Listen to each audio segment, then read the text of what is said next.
Copyright in these lectures is either owned by the ANU or a third party who has licensed the ANU to use it. Students may use the recording for personal study only. No lecture may be communicated online, copied or shared without the prior permission of the ANU. Good evening, ladies and gentlemen. Welcome to tonight's War Studies seminar. I meant to check before I came over to see what number this was, and I forgot to check. But I think this is about number 31 or 32, so we've been going quite strongly for a few years now. And someone who has spoken to us before is Dr. Albert Palazzo, who's going to talk to you again tonight. Just a reminder before we start, can you please silence your mobile phones so we don't have any unintended interruptions during the evening. Many of you will know Al. Al is now coined the Director of War Studies. And as the convener of War Studies at the ANU, I guess he's a brother in arms. He's from the Australian Army Research Centre, and as per the advertisement, he's going to talk to you tonight about the coming fourth age of industrial warfare and whether we should be preparing for it. Al, all yours. All right, thank you, John. I'm going to just switch to my most important slide, and I'd ask that you pay great attention to it. Because as it says, I'm speaking here on my own behalf. I'm not representing anybody who might be associated with my daytime employer. So, where I work is in the Australian Army Research Centre. And just by way of context, so I'm a military historian by training, but we're the organization that thinks about the future of where land warfare will be in the coming decades. So I'm a historian who thinks about the future.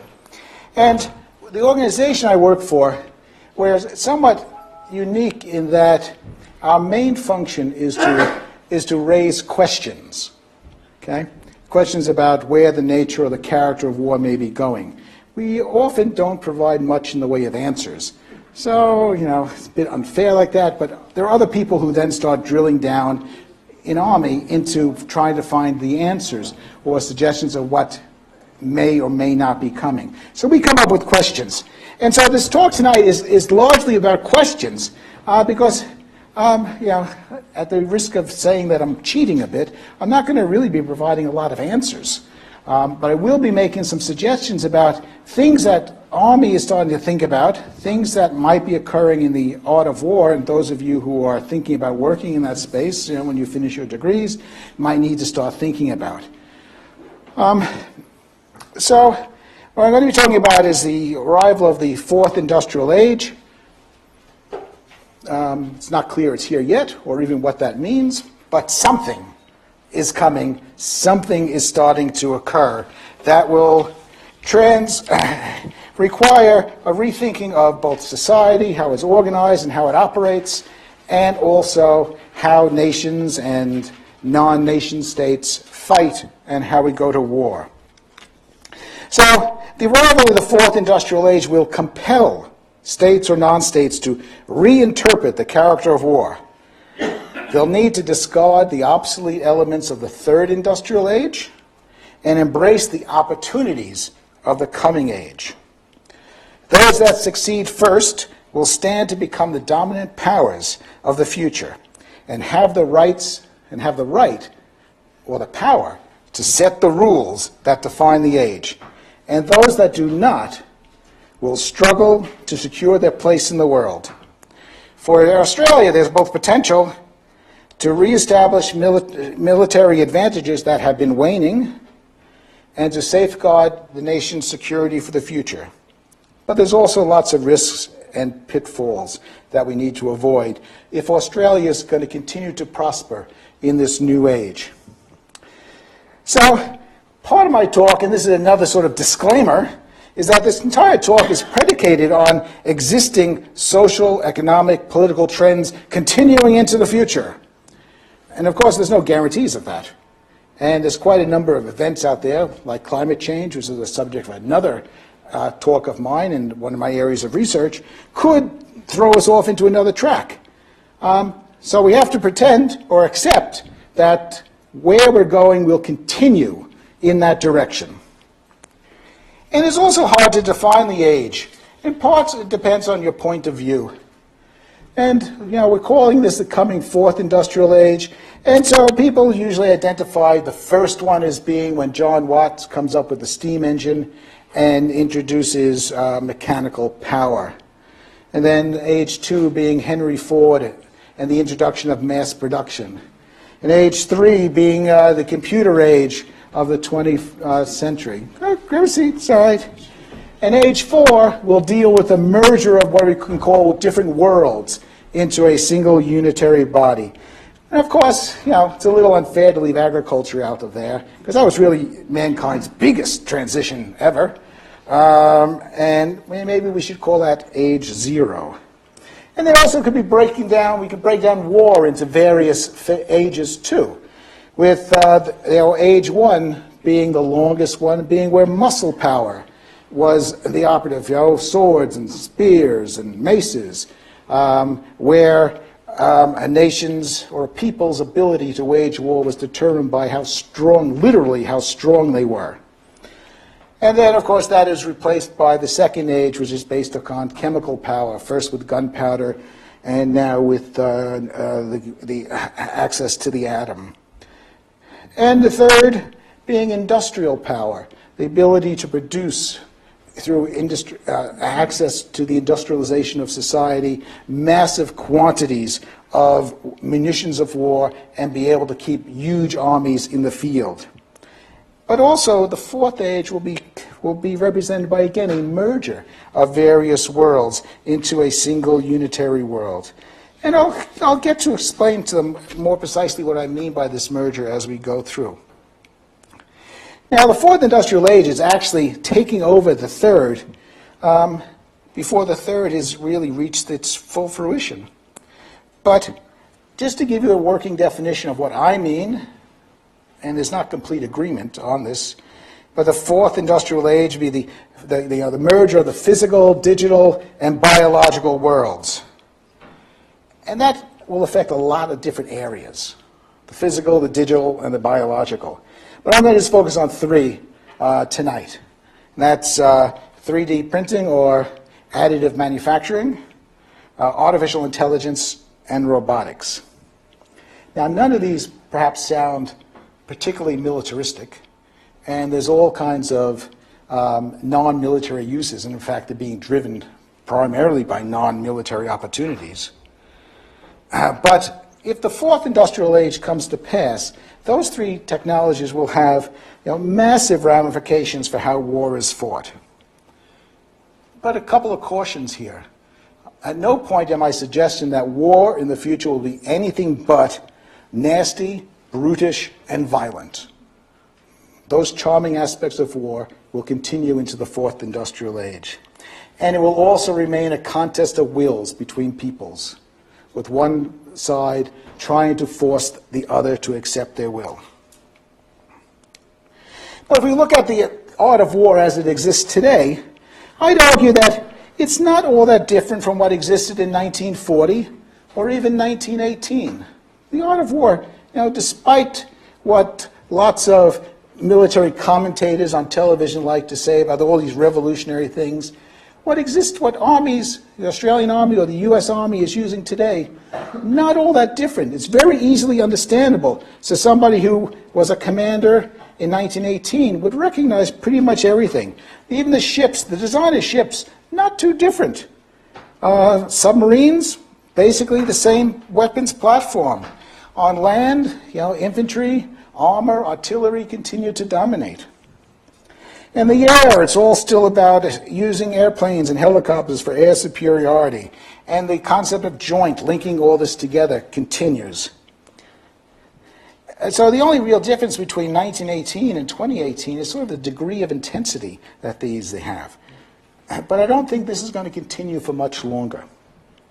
I think we're going to enter into a period where things start to become unrecognizable as we transition into new ways of doing things or new possibilities, depending on what we decide to embrace. And these will also have significant implications for Australian security and Australia's place in the world. So let me start by talking about 3D printing or additive manufacturing. There are starting to emerge some direct military applications of this technology. Now, I'm going to make some assumptions here about who knows what about these things, but this is a 3D printer on board a US warship, and when a part breaks on the ship, they print a replacement and they just install it. They don't have to go back to port or anything like that. It's right there. Now, you might think this is a little absurd, and it probably is a little absurd. But the US Army is actually working on the ability to 3D print pizzas and get them by drone to forward troops in patrol bases in 30 minutes or less. I don't know why you would do that, but they're working on it. All right? So 3D printing can make things you can eat, things you can drink, things that can be used as pieces of equipment. And for soldiers, it will simplify greatly the supply chain in the field, because stuff will no longer have to come from thousands of miles through the supply chain. Instead, you'll just need raw materials, which you then can put into a printer, and printers are developing very rapidly and print what you need. So like one of the things I think is going to happen, or at least I encourage people in my world to think about this happening, is that before a soldier or at their annual physical, you do a three-dimensional body scan of them, and then you actually print specific equipment for that individual, so that their load carriage, when they're putting their packs on and all that, it's not a generic pack, it's optimized for their body, so they don't break down. And if they're in the field, overseas someplace, and they need a new pair of boots, you don't have to put in a chit into the supply chain and it shows up 2 or 3 weeks later.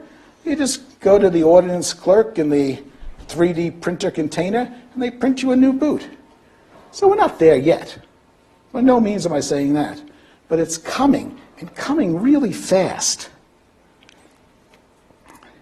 All right. Now, all of these things with 3D printing, I'm going to show you a bit of a video, again, for those who may not quite know about the implication, but they think this one brings out the implications quite well. We just have to hope it works. Surprised me, Al. I wasn't expecting this.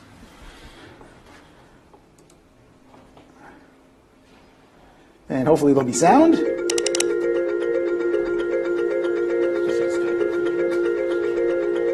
So that's a 3D printer factory.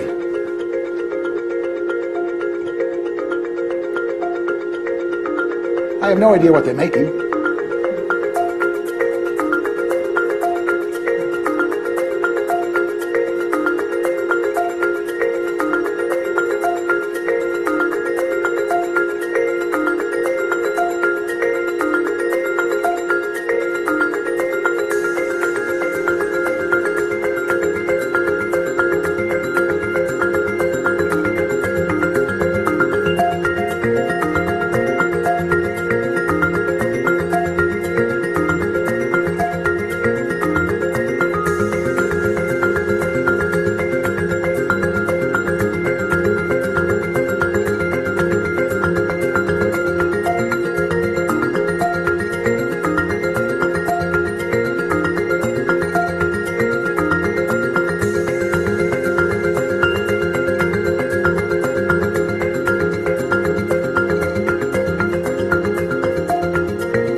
Probably get rid of that. Okay. A couple of things you notice there. Not a lot of people. Thousands of 3D printers. So there are implications for workforces, and I'll get to that in a moment. But whereas we don't know yet what the full implications are for the military, we're at the same stage where the internal combustion engine was when it first was invented, right? And it became a massive influence on the art of war at the turn of the 20th century and into the First World War. So internal combustion engine, motorization, airplanes, the key ingredient to all of that. 3D printing is going to have a similar effect on what armies do. How and what it is, we don't really know yet. We're just seeing a glimmer, but it's coming. It's also going to have effect on other aspects of society, like effect on resources. By the middle of the century, we're supposed to have about 9.5 billion people on the planet. How we feed that number of people is anyone's guess. But I suspect 3D printing will be a very efficient way to make well, I won't say artificial food, but you know, if those of you who are old enough to have watched the movie Soylent Green, something similar to that will be produced, which can feed those people who can't afford real food, which will probably be most of us, if we still have that many people. The effects on manufacturing, this is probably going to be, you know, again, sort of unknown, but the trend lines are not encouraging. And, for example, a lot of the nations in our region are relying on manufacturing to make that transition from the second to the third age to catch up with the industrialized world. And so we get a lot of our clothing from places like Bangladesh and Vietnam, and our Nike sneakers come from someplace in Asia, as do our soccer balls and things like that. So these countries are using these entry-level manufacturing to raise their people out of poverty and to provide their people with the things they need. But if in the future a 3D printer is a household appliance just like a computer is, do we really need large numbers of manufacturing occurring across Southeast Asia? Probably not. And so those countries who are wedded to a business plan that is looking at the second industrial age will find they can't compete in the fourth industrial age. And what that means for these countries, well, it's not going to mean anything good, because it's going to lead to internal instability and the inability to raise these masses out of poverty. But it's also going to raise, the West has sort of been making a promise to bring them along, and now suddenly the West will again abandon these people as the West leaps ahead. This will also just talk about the effect on national security policy for Australia. Now, Australia has traditionally aligned itself with the nation that makes the maritime rules of the world. Now, it's a small sample set, Britain and the United States, but that's the way it's been. And you can see there, these are the maritime trade routes which take stuff, bring stuff from one part of the world to another part of the world. I like this because it also shows just how much of a minor player Australia is in international trade, despite us being an exporting country. Compared to the real players, we're quite trivial. But that's what the world looks like now, where money is made and where value is added to products as goods are exchanged across the world. And I get a close-up. This is a different look. This is the information highways of the world as they currently exist. Now, it's a little hard to see, but actually it's terrible to see. It's really washed out. But the point here to make is that Europe, with 128 terabytes, which is apparently something really big, is the most connected part of the world. And the US is doing reasonably well, whereas Africa, Asia, and that includes us, and Latin America doing considerably less well. And understand, this Asia-Pacific business includes Russia and China. So the information highways of the future are concentrated in the Europe-North America conduit. And if information is the wealth of the future, that's where the wealth will be. It won't be in shipping iron ore or wheat, or perhaps even in shipping oil.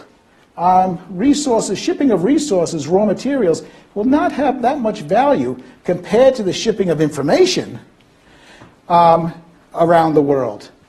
And so the countries that can access that wealth will be the ones who do best in the fourth industrial age. So we really do want the NBN to work a lot better than it does. And again, we're still very much on the periphery. But looking at this is if Australia traditionally aligns itself with the state that makes the rules for the international order, who really makes these rules?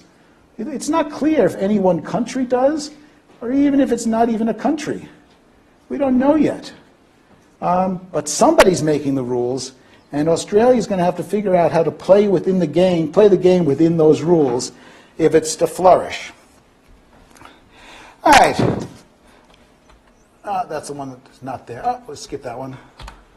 All right, artificial intelligence. Right now, our military commander makes a decision based upon intelligence. Data is collected from many sources. An intelligence team crunches that data into something called information, and then the commander makes a decision based upon what that information tells him. I'll leave that one up. The quantity of data is growing at enormous rates. And that's only going to continue to accelerate as sensors that are also growing in capability continue to proliferate. So sensors in any part of any spectrum are collecting enormous amounts of data. You use your mobile phone, somebody can be listening anywhere in the world to it. Any other things, recognizing your face from 30,000 feet, not a particular challenge anymore. So sensor overload is already in play with commanders. And the only thing that can really get them out of it, to allow humans to catch up, well, frankly, humans can't catch up. So we're looking at when quantum computing arrives, assuming it does, although it's getting closer, right? The solution will be found in artificial intelligence. So commanders will rely upon some kind of machine to sort through all this data and provide the information that the commander needs, at least at a start. Eventually, that machine, that artificially intelligent machine, may make the decision that the commander then implements, or another machine implements. Now, some autonomous systems already exist and are already in use. But this raises all kinds of issues, such as, will the future commanders take orders from machines? Well, I don't know. In fact, I don't think anybody in the Army knows, or any of the services, any place in the world. But it's coming pretty quickly. The Joint Strike Fighter is heavily dependent upon information provided by the computer. The pilot still makes decisions, but those can be, there is an argument, why do we even have a pilot in that cockpit anymore? Why don't we just let it fly remotely? Will AI lift the fog of war? Artificial intelligence allow battlefield clarity that everybody has been seeking for the last 30 or so years? Well, actually a lot longer than that. Well, maybe. Maybe it will. But the enemy, of course, will also be working at try to cloud the battlefield and restore fog to it. And in the past, great leaders have often been those who can act in the unknown. Right? When faced with a decision, do what you're not supposed to do. But a machine may always do what it is supposed to do. Right? So if you take the human completely out of the decision system, you're going to lose that sort of quirkiness that is the mark of genius when it comes to military commanders. And you end up with a battle space that might become very predictive. And in war, predictive is usually a recipe for stalemate and attrition. But that may be what may be a consequence of AI as we go down this road. Now, robots. It has been suggested by defense analysts that the U.S. Army will have more robots by 2025 than humans. I think it's pretty good odds that that's going to happen. And the Australian Army will be getting, I don't know, well, I suspect we'll be getting into robots too. We already have a few things that look like this. This is just, fairly standard, rolls out and grabs something, or shakes it.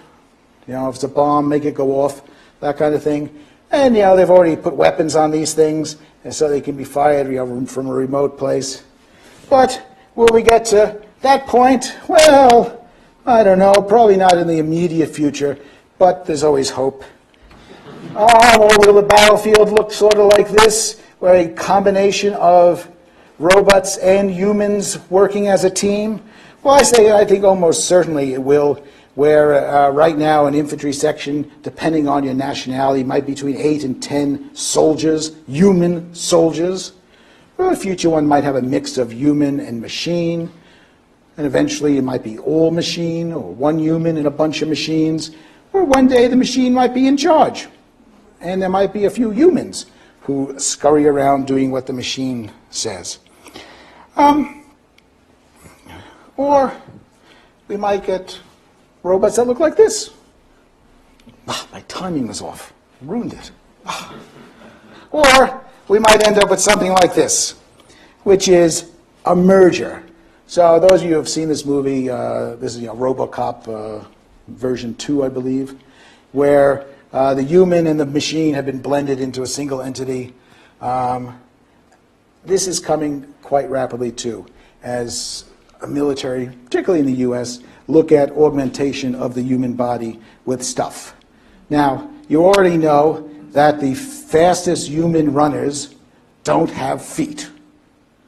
They have attachments, mechanical attachments, blades that allow them to run faster than anybody else, anybody who has the disability of actually having feet. Well, before you know it, they'll be stuffing all kinds of stuff into humans, super eyes. Again, those of you who are a certain age might remember the Bionic Man, well, with eyesight and arms that are mechanical, that can do incredible things. Well, they're really working on this. This is, for real. And could quite easily come into existence. Now, last year, the Australian Army held a conference on ethics in war. This is one of the things we looked at. We didn't reach any conclusions. We just raised these questions because the ethical dimensions of this are really profound. Not just drugging people, but also adding mechanical bits to their capability. And such simple questions like, when the soldier retires, do you remove the bionic eye and give him back a regular one? May not be possible. But also the entire range of ethics about what is allowable and not allowable in war. But it could reach the point where the soldier of the future is more machine than human. And I don't know what that means for, let's say, if atrocities occur. Who's at fault? Can you charge a machine in The Hague? Or is the human still somewhere involved in that? Well, it's not clear, is it? But these are the kinds of issues as a society that we're going to have to face. So, what's driving all this? What's this potentially? Why are we actually going down this path of increasing technological complexity? Because, as many of you have already, may have already concluded, at least this is one of the things I've concluded, is that the United States and by default Australia, in the wars that we're currently fighting, we have tremendous technological advantages over the people we're fighting. And yet, people we're fighting seem to be doing pretty okay, being pretty low tech, and have been able to hang in there now for 16 years, and if not whooping us, certainly making our lives unpleasant in the process. But for whatever reason, and there's all kinds of psychological studies about this, we are driving down towards enhanced technological capabilities. In the United States, they call this the third offset strategy. And it comes about because of desire not to use people. Because the United States, so, for example, after the Second World War, the U.S. disbanded its army, and when things sort of started going poorly with the Soviet Union, they didn't rebuild their army, they just built nuclear weapons to offset the mass that Russia or the Soviet Union had. And in the 90s, they introduced all kinds of stealth and surveillance and precision weapons, again, to offset the mass of the Soviet Union. And now they're doing it again, introducing robotics, autonomy, communications, and artificial intelligence in order to, again, offset the mass that other countries might possess, potential adversaries possess. I mean, there's 300 million, roughly, Americans, but their army is a professional army which has really become divorced from society. And society doesn't have much of a play with the American army, other than buying them beers and telling them they're great. But there's still 1.2 billion Chinese. Now, I'm not saying that there's going to be a war between those two countries, but the United States wants to avoid wars of mass. And Australia has never had the ability to produce mass. We lost the demographic race ages ago. We were never in the race. And even if Australia was to quadruple its population, and we had enough water to do that, we would never, we'd still be minuscule compared to potential adversaries in our region. But unfortunately, we're also rapidly losing the wealth race as these other countries improve and generate their own wealth. And we're also losing the technology race. So is embracing the fourth industrial age and the fourth age of war essential for a country that can't produce mass or has no tradition of producing mass compared to other nations that have that ability? And what are the consequences for not doing that? Well, I think there are severe consequences, or the potential for severe consequences here, and which is why we have to pay attention to it. Because why in 1900 did the Europe, or what we now call the West, Europe and the United States, if you looked at a map of the world, why was most of the world painted in the colors of those countries? Very few parts of the world were not controlled either as colonies or as directly owned. And the answer is actually rather simple. We could, people give all kinds of complicated rationales for this, but it's because Britain, followed by most of Europe and the United States, industrialized first. They embraced the second industrial age first, and thereby gained a leap ahead compared to everybody else, and generated the wealth that the second industrial age bestowed upon them, and converted that wealth into military power. Well, I suspect something similar, I don't know what, but something similar will play itself out with the fourth industrial age. And those countries that leap into it first will also benefit from the wealth that will generate. And those countries that are struggling still in the second industrial age, or those countries that prefer to look back with comfort at the third industrial age and continue to invest in old industries which should be fading away, but continue to value them instead of looking forward, will also miss out at the opportunity.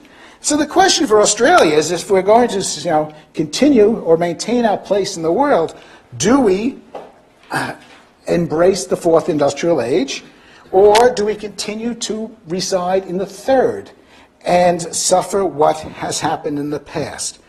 And that's the question where I'm going to end on, is what happens in the past to those countries that miss out on a change or the opportunity to transition. And this is what happens. They disappear. Now, maybe that won't happen. Maybe this time it'll be different. But, the annoying thing is about historians is that we look back in the past and we look at civilization after civilization that didn't make the leap when an opportunity presented itself, and invariably something like this happens. So, I'm going to end there, and let's open the floor to discussion.